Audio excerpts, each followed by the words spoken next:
تو آپ علیہ الصلوۃ والسلام نے صحابہ کی ہجرت کے اس عمل کو سراہتے ہوئے ایک تو ان کی نیتوں کو فرمایا خالص رکھو، اور یہ ابتدا میں ہجرت فرض قرار دی گئی۔ جو بھی مسلمان ہوتا جاتا مکہ مکرمہ میں اس کو حکم تھا کہ وہ مدینہ منورہ کی طرف ہجرت کر لے، اور یہ حکم فتح مکہ تک رہا۔ جیسے ہی فتح مکہ ہو گیا تو اللہ کے نبی صلی اللہ علیہ وسلم نے 8 سال کے بعد فرمایا، مدینہ پہنچنے کے 8 سال کے بعد، لا ہجرت بعد الفتح، اب فتح مکہ ہو گیا، اب مکہ کی سرزمین پہ اسلام اور دین پر چلنا جو دشوار تھا وہ دشواری ختم ہو گئی، اب تو ہجرت تو ختم ہو گئی، ہجرت کی فرضیت ختم ہو گئی، ولیکن جہاد و نیت، لیکن جہاد اور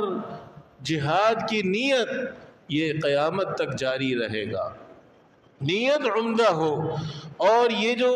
ہجرت کا حکم اللہ کے نبی صلی اللہ علیہ وسلم نے فرمایا کہ اب ختم ہو گیا،